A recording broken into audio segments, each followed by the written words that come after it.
چھٹی صدی عیسوی لگ بھگ اپنے اختتام کے قریب تھی، جبل نور کی پہاڑی کے ایک غار میں ایک آواز بلند ہوئی اور یہاں سے سفر شروع ہوا نوع انسانی کے لیے ایک آفاقی مذہب اسلام کا۔ وقت گزرتا رہا اور اسلام کا نور عرب کے تپتے صحراؤں اور مرغزاروں سے نکل کر شام اور فارس کی سرحدوں کو چھونے لگا۔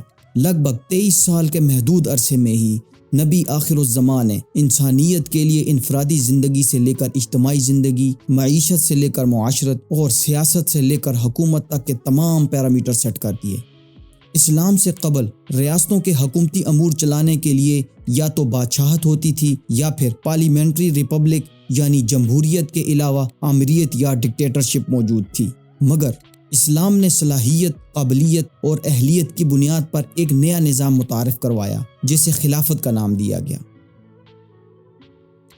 رسول اللہ صلی اللہ علیہ وسلم کے بعد اسلام کی مرکزیت کو برقرار رکھنے اور نظام حکومت چلانے کے لیے خلافت کا ہی استعمال کیا گیا، اور یہیں سے شروع ہوا سفر تاریخ اور ثقافت سے بھری مسلم طرز حکومت خلافت کا۔ 7ویں صدی کے آغاز سے لے کر 20ویں صدی کے آغاز تک خلافت نے تو دنیا کے نقشے کو بدل کر رکھ دیا، لیکن انسانوں نے اس آفاقی نظام کو معطل کر کے دوبارہ سے بادشاہت، جمہوریت اور آمریت کو اڈاپٹ کر لیا۔ مگر کیوں یہ نظام زوال کا شکار ہوا؟ اور ایسا کیا ہے کہ آج اکثریت اسلامی ممالک خلافت قائم کرنا تو دور، اس کا نام لینے سے بھی گھبراتے ہیں؟ تو چلیے ڈھونڈتے ہیں ان سب سوالوں کے جواب سیکھو جانو کی اس ویڈیو میں۔ اسلامی خلافت کا آغاز خلافت راشدہ سے ہوا، جسے خلافت منہاج النبوہ بھی کہا گیا، یعنی نبوت کے منہج یا معیار پر خلافت۔ خلافت کے مختلف ادوار سے متعلق ایک روایت میں کچھ یوں بیان کیا گیا کہ تم میں نبوت قائم رہے گی، پھر خلافت اعلیٰ منہاج النبوہ قائم ہوگی، پھر اس کے بعد عیسیٰ رساں بادشاہت قائم ہوگی، پھر جابر بادشاہت قائم ہو جائے گی، اور بعد ازاں پھر سے خلافت اعلیٰ منہاج النبوہ قائم ہو جائے گی۔ اس روایت کے عین مطابق امت میں خلافت راشدہ لگ بھگ 30 سال تک قائم رہی، جس میں مسلمانوں کے 4 عظیم خلفاء امت کی نگہبانی کرتے رہے: حضرت ابوبکر صدیق، حضرت عمر، حضرت عثمان اور حضرت علی رضی اللہ تعالیٰ عنہ۔ مگر یہ 30 سال پورے ہونے کے بعد وہی کچھ ہوا جو کہ اس روایت کے دوسرے حصے میں بیان کیا گیا، ایک نام نہاد خلافت، جس نے نبوت کے منہج پر قائم ہونے والی اصل خلافت کی جگہ لے لی، جو کہ حقیقت میں امت کے لیے نہ صرف ایک نقصان کا سبب بنی بلکہ امت کی مرکزیت کو بھی منقسم کر گئی، اور یہ تھی خلافت امیہ۔ خلافت راشدہ کا دور ختم ہونے تک چونکہ پرشین امپائر اور رومن امپائر کا ایک بڑا حصہ تو پہلے ہی اسلامی سرحدوں میں شامل ہو چکا تھا، تاہم خلافت امیہ نے ان اسلامی سرحدوں کو مشرق میں برصغیر تک جبکہ مغرب میں یورپ تک پھیلا دیا، لیکن یہ خلافت آہستہ آہستہ ملوکیت کی طرف بڑھنے لگی۔ خلیفہ بادشاہ کی صورت اختیار کرتا گیا جو کسی کے سامنے بھی جواب دہ نہیں تھا۔ اس کے علاوہ خلیفہ کا چناؤ اہلیت، صلاحیت اور قابلیت کی بنیادوں پر نہیں بلکہ موروثی بنیادوں پر ہونے لگا۔ خلافت امیہ میں چین آف کمانڈ کو مضبوط کرنے کے لیے یا تو خاندان بنو امیہ کو ترجیح دی جاتی تھی یا عرب کے دوسرے قبائل کو۔ عرب علاقوں تک تو یہ فارمولہ ٹھیک تھا، مگر غیر عرب جیسے خراسان، افریقہ اور یورپ میں اس صورتحال سے لوگوں میں بے چینی پیدا ہونا شروع ہو گئی۔ مقامی آبادی کو حکومتی سطح پر کوئی اہمیت نہ دینا خلافت امیہ کے لیے ایک بہت بڑا ڈیزاسٹر ثابت ہوا، اور 90 سال کی قلیل مدت میں ہی اسلامی علاقوں میں مختلف جگہوں پر بغاوتیں پھوٹنا شروع ہو گئی۔ خراسان سے اٹھنے والی ایسی ہی ایک بغاوت نے خلافت امیہ کا جنازہ نکال دیا۔ ایک فارسی نژاد شخص ابو مسلم نے خراسان کے علاقوں میں بنو امیہ کے خلاف علم بغاوت بلند کر دیا، اور اس بغاوت میں اس کو خاندان بنو عباس کا بھرپور تعاون حاصل تھا، اور یہاں سے شروع ہوا اسلامی تاریخ کا ایک نیا دور، خلافت عباسیہ۔ بنو عباس خلافت کو دوبارہ سے اسی منہج پر قائم کرنا چاہتی تھی جیسا کہ خلفائے راشدین کے دور میں تھا، اور یہی ان کا موٹو بھی تھا، مگر بنو عباس نے حکومت میں آتے ہی خلافت کی جگہ بادشاہت کو اختیار کر لیا۔ خلافت عباسیہ نے وہ غلطی نہیں دہرائی جو بنو امیہ نے کی تھی۔ انہوں نے مقامی آبادی کے ساتھ نہ صرف اچھے تعلقات استوار کیے بلکہ انہیں اپنی حکومت میں جگہ بھی دی، لیکن انہوں نے ہر اس چیز کو تباہ کر دیا جس پر بنو امیہ کی چھاپ تھی۔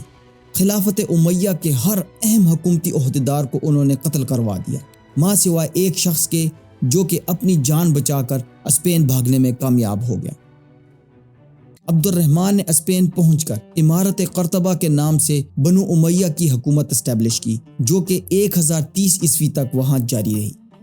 عباسیوں نے سب سے پہلے اپنا دارالحکومت کوفہ منتقل کیا۔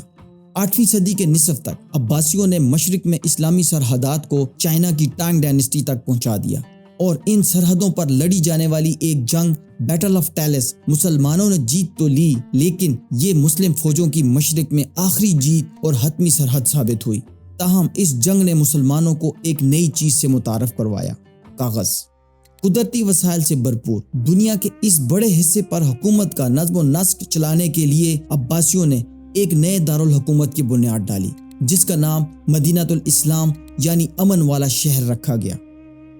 بیٹل آف ٹیلس میں پکڑے گئے چائنیز قیدیوں سے کاغذ سازی کا فن جب مسلمانوں کو منتقل ہوا تو اس نے اسلامک ورلڈ میں ایک انقلاب برپا کر دیا، جو کہ آج کی ماڈرن انڈسٹریلائزیشن کی طرف پہلا قدم ثابت ہوا۔ مدینۃ الاسلام، جو کہ تاریخ میں بغداد کے نام سے زیادہ مشہور ہوا، اس کاغذ سازی کے فن کے سبب جلد ہی اس دور کا ایک انٹلیکچوئل ہب بن گیا۔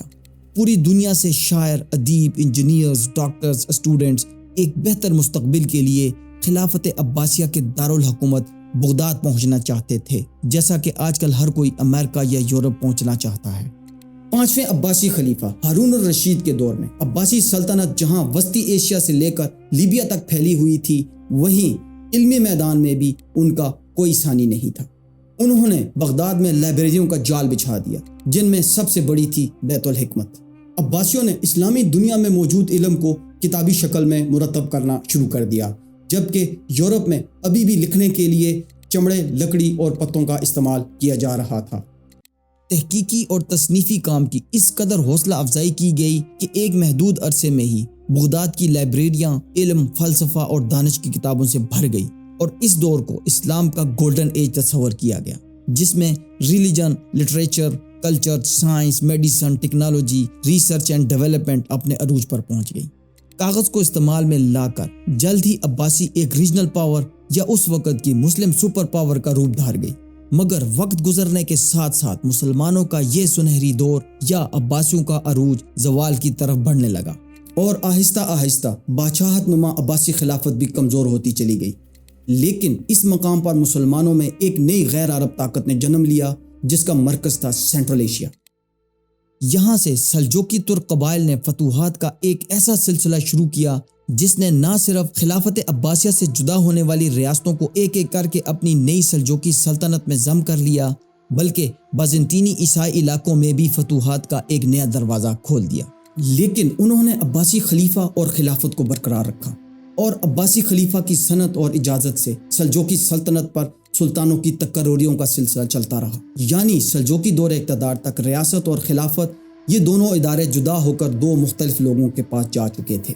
سلطنت کی تمام پولیٹیکل پاور سلطان کے پاس ہوتی تھی، جبکہ مذہبی اعتبار سے خلافت کا سارا کنٹرول عباسی خلیفہ کے پاس ہوتا تھا۔ عباسی خلفاء ابتداء میں علم کے بہت قدردان تھے، مگر وقت گزرنے کے ساتھ ساتھ انہوں نے علم کی جگہ مال و دولت اکٹھا کرنا شروع کر دیا۔ پھر سال 1258 میں ایک ایسا دور آیا جب ایک منگول شہزادے ہلاکو خان نے علم و حکمت کے شاہکار اس شہر بغداد کا محاصرہ کر لیا۔ اس نے مسلمانوں کے 2 سے 3 صدیوں پر محیط علمی اور تحقیقی کام کو نہ صرف دریا برد کر دیا، بلکہ ہر شعبے کے منجے ہوئے ٹاپ کے لوگوں کو بھی اس نے قتل کر دیا۔ یعنی اس نے مسلمانوں کو علم کے میدان میں 2 سے 3 صدیاں پیچھے دھکیل دیا۔ قریب تھا کہ منگول سلجوقی امپائر اور خلافت عباسیہ کو جڑ ہی سے اکھاڑ پھینکتے، مگر اس طوفان کو مصر میں موجود مملوک سلطنت نے روک لیا۔ اس طرح نہ صرف ان علاقوں میں مسلمانوں کی حکومتیں بچ گئی، بلکہ خلافت عباسیہ کسی نہ کسی صورت میں زندہ رہی۔ منگولوں کے بعد عباسی حکومت کے گڑھ بغداد کے گرد و نواح میں مسلمانوں کی چھوٹی موٹی حکومتیں چلتی رہی۔ پھر ان علاقوں پر عثمانیوں نے اپنی اتھارٹی قائم کر لی۔ بنیادی طور پر عثمانیوں کا تعلق بھی ترک قبائل کے ایک خاندان قائی سے تھا، جو کہ ایک نان عرب یا غیر عرب قوم تھی۔ انہوں نے اناطولیہ کے ایک علاقے سوغوت کو اپنا مرکز بنایا، اور یہاں سے اسلامی علاقوں میں فتوحات کے بجائے انہوں نے یورپی علاقوں میں فتوحات کا ایک سلسلہ شروع کیا۔ ان کے پہلے حکمران سلطان عثمان نے یورپ کا دل چیر کر وہاں ایک اسلامی سلطنت کی بنیاد رکھ دی، اور ان کے بعد آنے والے حکمرانوں نے بھی اس مشن کو اس قدر آگے بڑھایا کہ جلد ہی انہوں نے قسطنطنیہ کے ناقابل تسخیر شہر کو بھی فتح کر لیا، جس کے بارے رسول اللہ نے فرمایا تھا کہ قسطنطنیہ ضرور فتح ہوگا، اس کا امیر کیا ہی اچھا ہوگا اور وہ فوج کیا ہی اچھی ہوگی۔ قسطنطنیہ کی فتح کو جہاں سارے عالم اسلام میں سیلیبریٹ کیا گیا، وہیں عربوں کی بنسبت ترکوں پر امت کے اعتماد میں اور بھی اضافہ ہو گیا۔ 16ویں صدی کی ابتدا تک عثمانیوں کے علاوہ مصر کے علاقوں میں ایک اور مسلم طاقت ابھر کر سامنے آ رہی تھی، جو کہ تھے مملوکس کا عرب علاقوں کے قریب تر ہونے کے سبب عباسی خلیفہ ان کے اثر و رسوخ میں آ گیا، بلکہ مملوکس نے خلافت عباسیہ کے مرکز بغداد سے خلیفہ وقت کو ہی مصر منتقل کر لیا، اور یوں امت مسلمہ میں طاقت کا توازن غیر مستحکم ہونا شروع ہو گیا۔ عثمانی اور مملوکس دونوں ہی مسلم دنیا کے سپر پاور ہونے کا اعزاز اپنے پاس رکھنا چاہتے تھے، اور یقیناً اس اعزاز کو حاصل کرنے کے لیے دونوں کو میدان جنگ میں اترنا تھا۔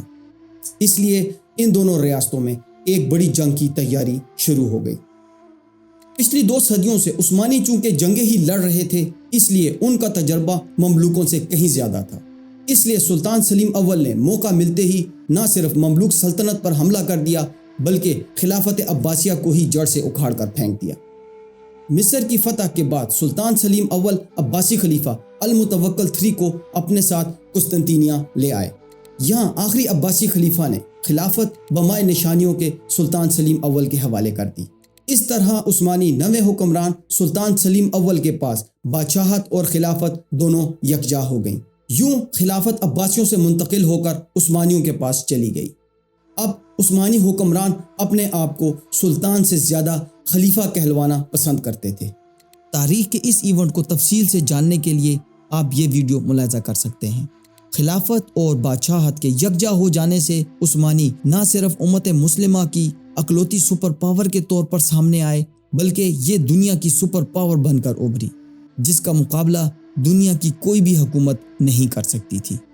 جب تک عثمانی حکمران علم و حکمت کی قدردانی کرتے رہے، وہ یورپ میں کامیابیوں پر کامیابیاں سمیٹتے رہے، لیکن جیسے ہی انہوں نے علم کی ناقدری شروع کی، ان کا زوال بھی شروع ہو گیا۔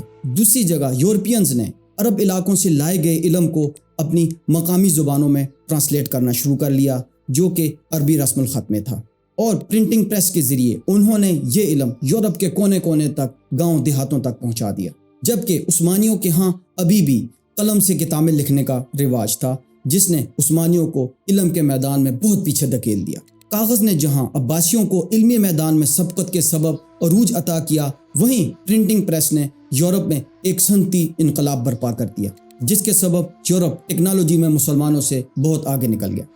بھلے ہی عثمانیوں کے پاس زمین کے ایک بہت بڑے خطے پر حکومت تھی، لیکن وہ یورپ کے اس ٹیکنالوجیکل جمپ کا مقابلہ نہ کر سکے۔ 1914 تک، یعنی پہلی جنگ عظیم کی ابتدا تک، عثمانی سلطنت کسی نہ کسی شکل میں قائم رہی، لیکن 1918 میں جب یہ جنگ ختم ہوئی تو عثمانی سلطنت چھوٹے چھوٹے ٹکڑوں میں بٹ چکی تھی، جبکہ عثمانیوں کے پاس یہ چھوٹا سا ملک بچا جسے آج کا ماڈرن ورلڈ ترکیہ کے نام سے جانتا ہے۔ خلافت راشدہ کے بعد شروع ہونے والی کمزور خلافت، چلو مان لیتے ہیں کہ نام نہاد خلافت ہی صحیح، لیکن اس نے دنیا کے سیاسی اور جیو پولیٹیکل منظرنامے پر اپنے انمنٹ نقوش چھوڑے۔ صرف خلافت کا ورڈ ہی اتنا پاورفل تھا کہ یورپین طاقتوں کو عثمانی خلافت توڑنے کے لیے لگ بھگ 100 سال کا عرصہ لگ گیا۔ یورپین طاقتوں کو مسلمانوں کے سلطانوں اور حکمرانوں سے کوئی فرق نہیں پڑتا تھا، لیکن جس لفظ سے وہ خوف میں مبتلا ہوتے تھے وہ تھا خلافت۔ اسی لیے انہوں نے ترکیہ کی حکومت کمال آتا ترک کو اسی بنیاد پر دی کہ وہ یہاں نہ تو کبھی خلافت قائم ہونے دے گا اور نہ ہی اسلامی نظام کو۔ اس لیے کمال آتا ترک نے باوجود اس کے کہ سارا ترکیہ اس کے ہاتھ میں تھا، 1924 میں خلیفہ کی فرضی حیثیت کو بھی ختم کر دیا اور خلیفہ وقت عبد المجید کو ملک بدر کر کے خلافت کی جگہ جمہوریت کو نافذ کر دیا۔ اس طرح لگ بھگ 13 صدیوں تک رہنے والے آفاقی نظام خلافت کو مکمل طور پر لپیٹ دیا گیا۔ کمال آتا ترک ترکیہ سے اسلامی چھاپ مٹانے کے لیے ہر حد پار کر گیا مساجد اور مدارس کو میوزیم میں تبدیل کر دیا گیا یا پھر انہیں تالے لگا دیے گئے۔ اذانوں اور نمازوں پر پابندی کے علاوہ عربی رسم الخط کو مکمل طور پر ختم کر دیا گیا اور اس کی جگہ یورپین اسٹائل میں ترکی رسم الخط کو متعارف کروا دیا گیا۔ داڑھی اور حجاب پر پابندی کے علاوہ اس نے مذہبی لوگوں کو چن چن کر ٹھکانے لگا دیا۔ اوٹومن امپائر کی حدود میں سے نکلنے والے دوسرے ممالک کی حکومتیں بھی ان یورپی طاقتوں نے اپنے وفادار لوگوں کو صرف اسی بنیاد پر دی کہ وہ یہاں نہ تو کبھی اسلامی نظام نافذ ہونے دیں گے اور نہ ہی خلافت کا نظام قائم ہونے دیں گے۔ اگر شروع میں بیان کی گئی حدیث کے تیسرے حصے پر غور کیا جائے جس میں ذکر ہوتا ہے کہ اس کے بعد جابر بادشاہت قائم ہوگی، تو لگ بھگ ہم اسی دور سے گزر رہے ہیں۔ آپ مسلم ورلڈ کا کوئی بھی ملک اٹھا لیں، چاہے وہ عرب ہو یا نان عرب، وہاں آپ کو ایک چیز بہت کامن نظر آئے گی، بے بسی۔ عوام ہو یا حکمران، آپ کو سبھی بے بس نظر آئیں گے۔ عوام کسی بھی مذہبی اور سیاسی ایشو پر آواز نہیں اٹھا سکتے، بھلے ہی آپ کے ہمسائے میں موجود مسلمانوں پر بم ہی کیوں نہ گرائے جا رہے ہوں۔ خلافت نہ ہونے کے سبب یورپی طاقتوں نے ایک ایک کر کے مسلم ممالک افغانستان، عراق، شام، فلسطین، لیبنان اور یمن میں خون کی وہ ہولی کھیلی کہ دوسرے اسلامی ممالک صرف بے بس تماشائی بنے، یہ سارا ظلم دیکھتے رہے۔ لیکن جب ظلم حد سے بڑھتا ہے تو مٹ جاتا ہے۔ بالکل ایسے ہی اس جابر بادشاہت کے بعد ایک ایسا دور آنے والا ہے جہاں دوبارہ سے خلافت منہاج النبوہ قائم ہوگی، یعنی خلافت راشدہ کی طرز پر ایک حکومت قائم ہوگی جس کو لیڈ کرنے والے ہوں گے امام مہدی۔ امام مہدی کی خلافت کا دور کب، کہاں اور کیسے آئے گا، یہ پھر کسی اور ویڈیو میں۔ اللہ حافظ۔